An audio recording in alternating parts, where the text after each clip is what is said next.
Alors, comme je suis en constant, je suis en permanence, en constant rapport avec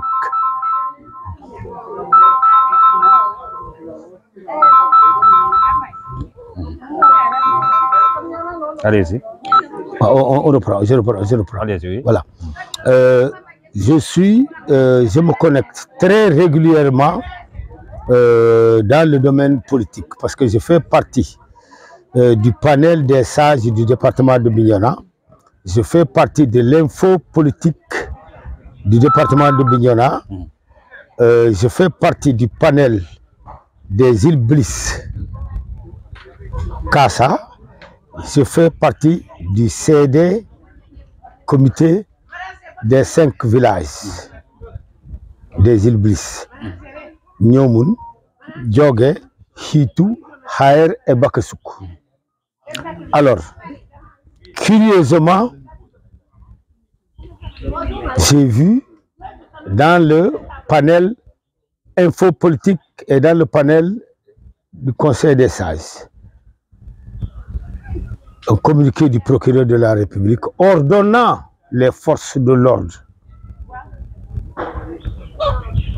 à effectuer activement des recherches concernant Didier Badji et Fulbert Sambou. J'ai tiqué. Ah oui? Oui. Et pourquoi? Voilà. J'ai tiqué parce qu'en faisant la relation de cause à effet, ça ne concordait pas. Une institution comme la gendarmerie se trouvant muette devant une telle situation, l'armée n'a jamais fait un communiqué dans ce sens. Et j'ai tiqué. Je me suis dit, dans le Soso, il y a une anguille sous roche.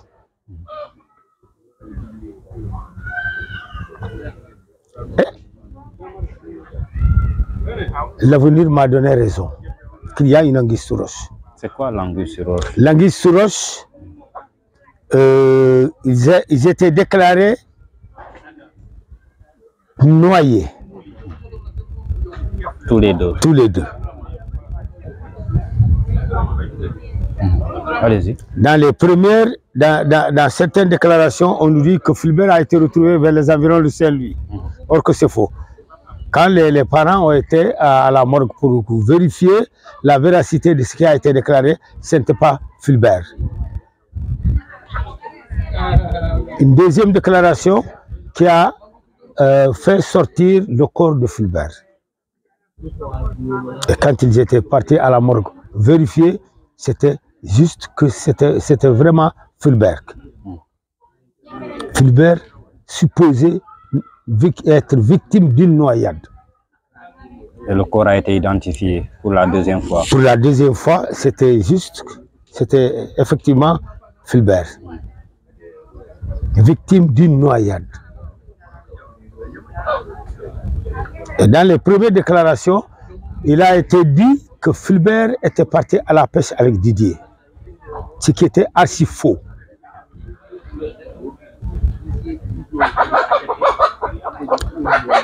Deuxième version, on nous donne une déclaration comme quoi ces effets ont été trouvés. Quelqu'un qui va à la pêche. Nous savons à quel moment aller à la pêche et dans quelle tenue revêtir pour aller à la pêche. Des déclarations relativement fallacieuses de la part des autorités déclarantes la noyade de Fulbert. Donc, depuis lors, on attendait que des investigations supplémentaires soient acquises de la part des autorités pour trouver le corps de Didier qu'on n'a pas encore trouvé jusqu'à présent. Quelle est l'atmosphère dans le village depuis 3 mois maintenant? Nous avons raté presque 2 semaines, sinon plus, la moisson de riz ayant commencé, nous avons raté presque 2 semaines pour chercher comment et pourquoi Didier Badji et Fulbert Sambou ont été portés disparus. Hommes comme femmes. Les femmes passaient la nuit en plein air là-bas dans leur fétiche là. Et nous sommes, jusqu'au moment où je vous parle, dans le désarroi pour le cas de Didier qui n'a pas été retrouvé jusqu'au moment où nous parlons. Fulbert Sambou, Dieu merci, nous l'avons trouvé et nous sommes convaincus que Fulbert est mort. Dans les conditions de sa mort ne sont pas encore élucidées. Quand vous avez appris la mort de Fulbert, quelle a été la première analyse chez vous? Alors, la première analyse chez nous, nous avons incriminé les responsabilités qui relèvent des autorités militaires et de la maréchaussée et de l'État lui-même. Et pourquoi? Parce qu'un mutisme notoire a été observé de la part des 3 éléments. Ce qui n'est pas sérieux. Ce qui n'est pas sérieux.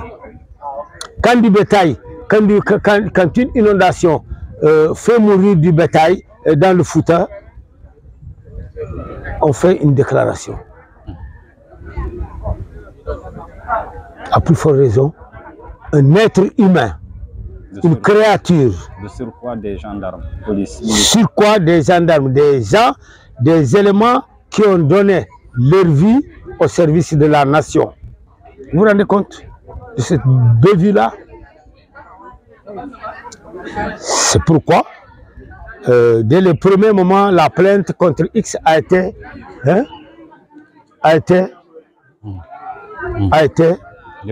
déposée. Comme ça, dans le but de l'élucider, alors au moins les causes de leur disparition. Les causes. Parce que nous savons, nous ne sommes pas dupes. Alors aujourd'hui, nous sommes venus vous rencontrer dans votre village à Nyomou. Pratiquement, vous êtes vêtus de tenues traditionnelles, du noir, du bleu, du rouge. Pourquoi? Nous célébrons un deuil difficile comme celui-là, dans cette tenue-là. Parce que c'est en quelque sorte un désarroi total, une déception totale de la part des populations, hommes comme femmes.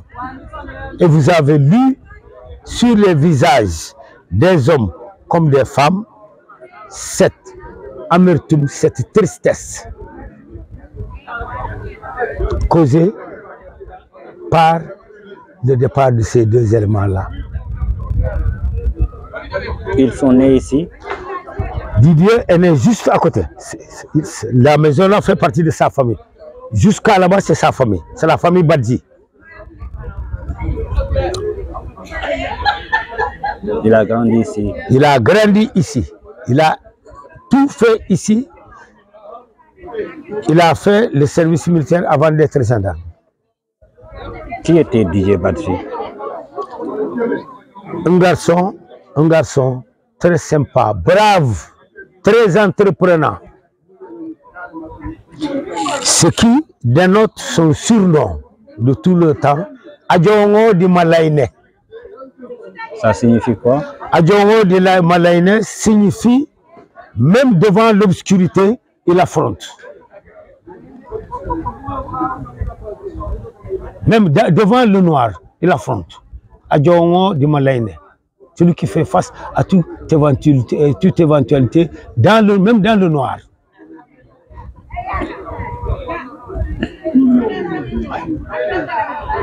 Il était bien apprécié par les populations. Très bien apprécié. Je vous ai dit que je l'ai vu grandir. C'est un égal à mon jeune frère. Ce sont deux amis inséparables. Mon petit frère, plus un autre neveu qui est actuellement militaire adjudant à Oussouye. Le Fulbert Sambou. Fulbert, il était plus jeune que moi. Il était trop jeune que moi, mais je l'ai connu. De par sa perspicacité,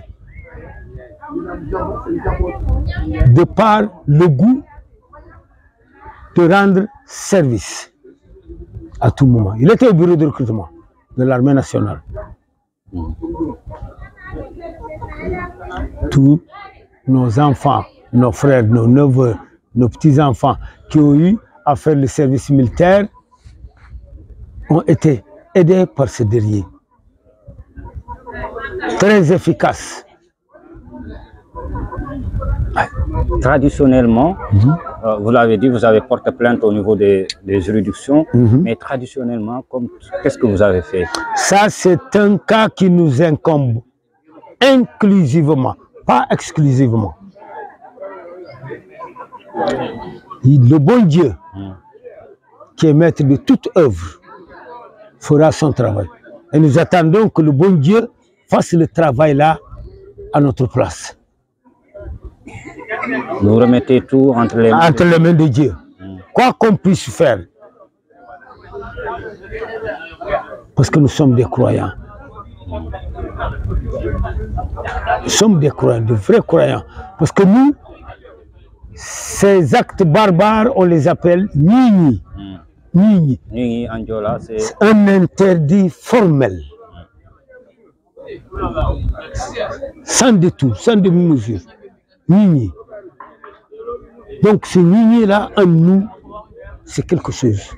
Et c'est la base principale de l'éducation de nos enfants. Nini. Quand ton père te dit Nini, sans chercher à comprendre les yeux fermés, les oreilles bouchées, tu laisses.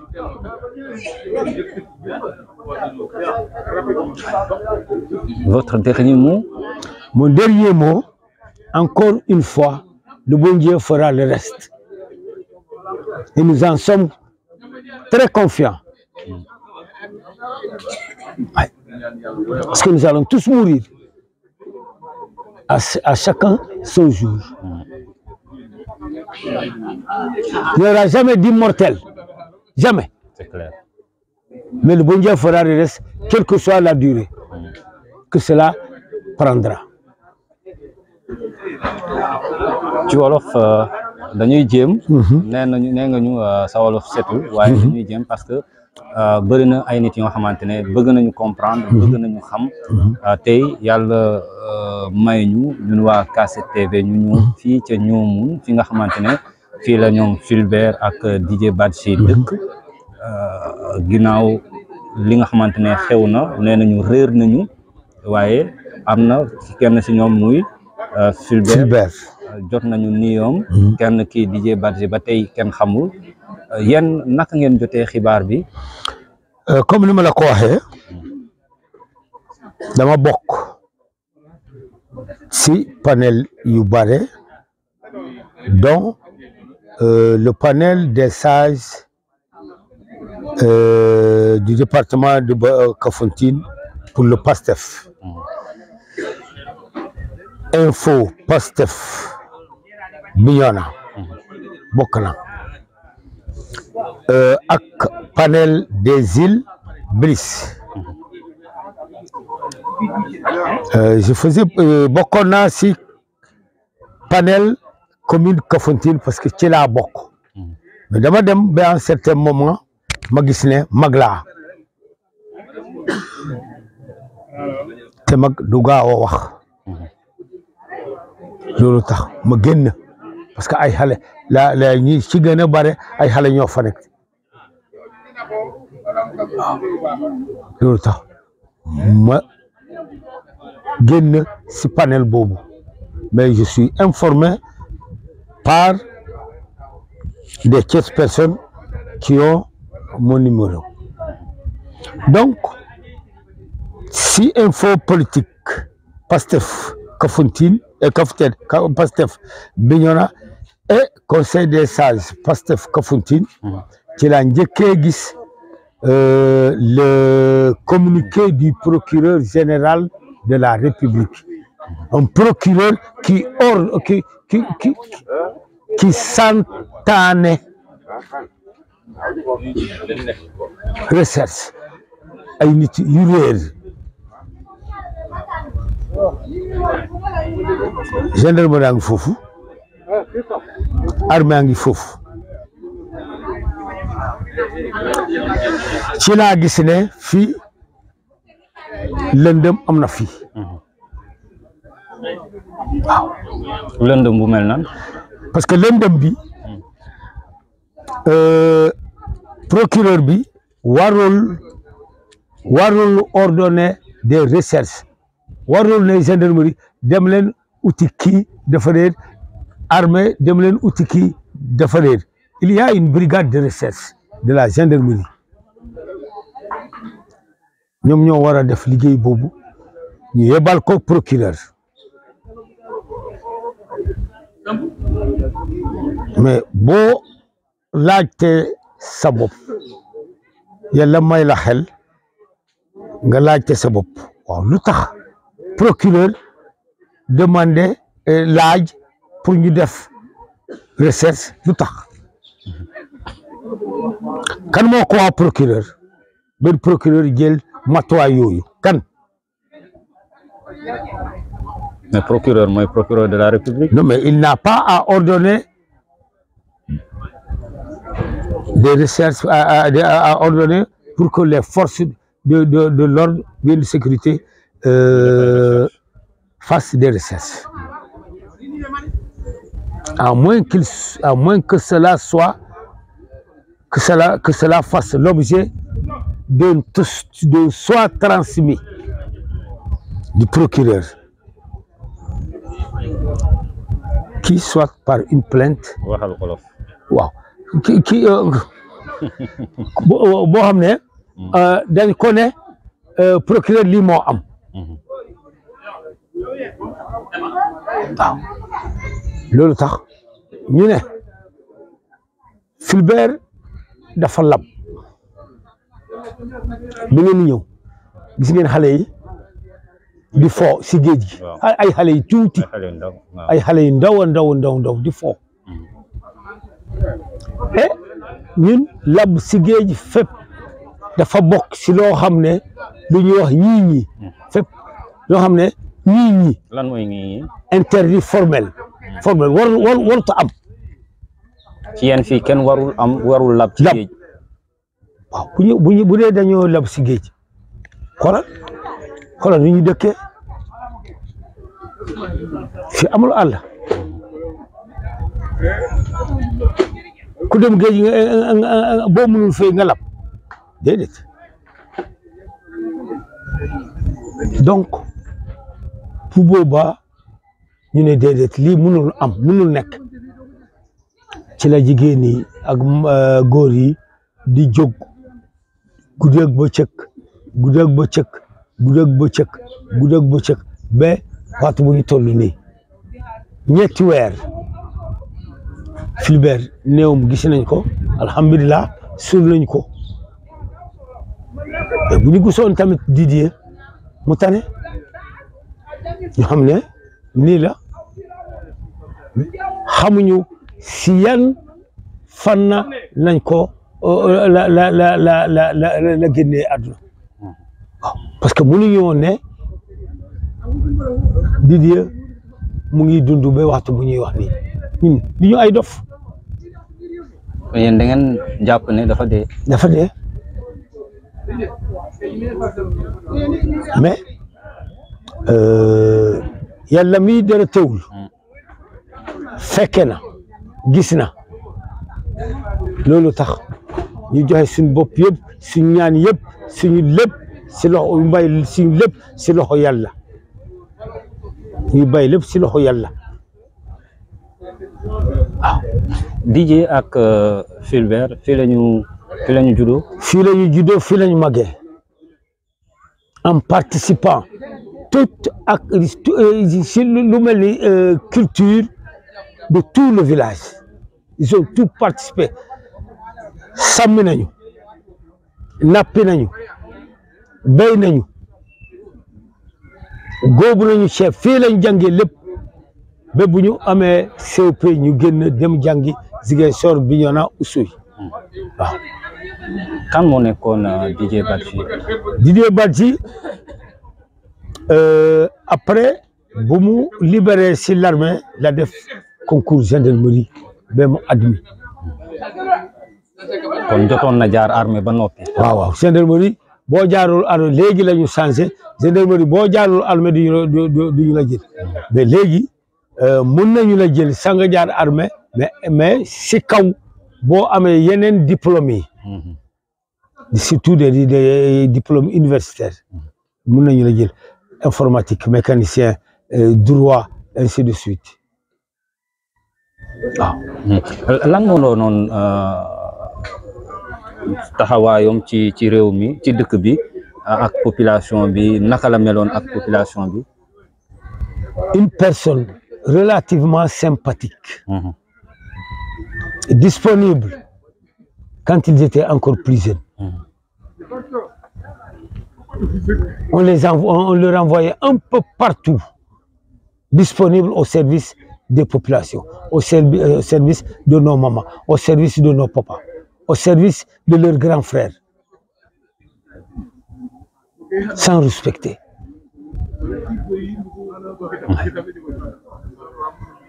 Keneen ki Fulbert, j'ai assisté un peu de son enfance, mais il était trop jeune pour moi.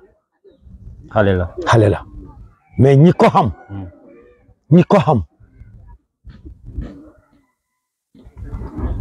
il a un surnom Karambenil.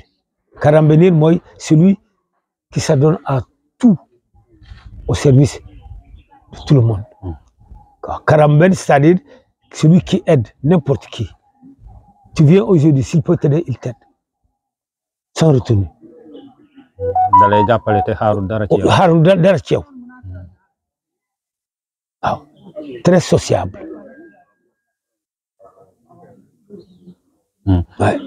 waaw ñoom am nañu ay soxna. ay doom mais maintenant pour wàññi dellu si complicité du commandement et de l'État, ça fait plus de mois que le salaire de Didier a été déclaré suspendu. kon Didier fu mu toll nii salaire am. Son salaire a été suspendu. Non, le salaire est suspendu. Peut-être que bon, il y aura à lui constituer un dossier de pension parce qu'il n'est plus en activité. Fulbert, pareil. Fulbert, bu ñu koy dëjal jabar ji ñëw na fi. léegi ci nasaraan newoon nga da ngeen porter plainte. mën nga dellu si loolu fan ngeen porter plainte. parce que di ñun ñëpp am nañu suñu rakk yi ñu ngi Dakar suñu doom yi ñu ngi Dakar am nañu ay kilifa yu nekk foofu ñoom ñoo diligenté plainte bi et je crois que ñi yore dossier bi parce que dañu nekk ay avocats yu xarañ ñi yore dossier bi dañu war a def le nécessaire ba lu lépp sotti à partir de ce moment nañ seet. sur le plan traditionnel. amul loo leen def. même bu ñu defee dara même bu ñu deful dara ça reste dans le village mais en grosso modo nous remettons tout entre les mains de Dieu yàlla la ñu dënk suñ bopp comme ki gëm yàlla waaw ki gëm yàlla ak ki ragal yàlla waaw parce que boo jaaxalee yàlla rek nga mën a dënk sa bopp waaw yàlla rek nga mën a ñaan si ñaan bi waaw. mën nga lu ñu fàttali sa tur. Christophe Eidjoussa Diédhiou. waaw mon père ñu ngi lay gërëm bu baax. maa ngi leen di gërëm di leen sant. di leen jaajëfal si coono bi ngeen daj pour ñëw fii ak sacrifice bi ngeen di def pour ñëw déglu waa dëkk bi parce que ñun ñëpp mënuñu ñëw gaal jël gaal ñëw ba Ziguinchor waaw.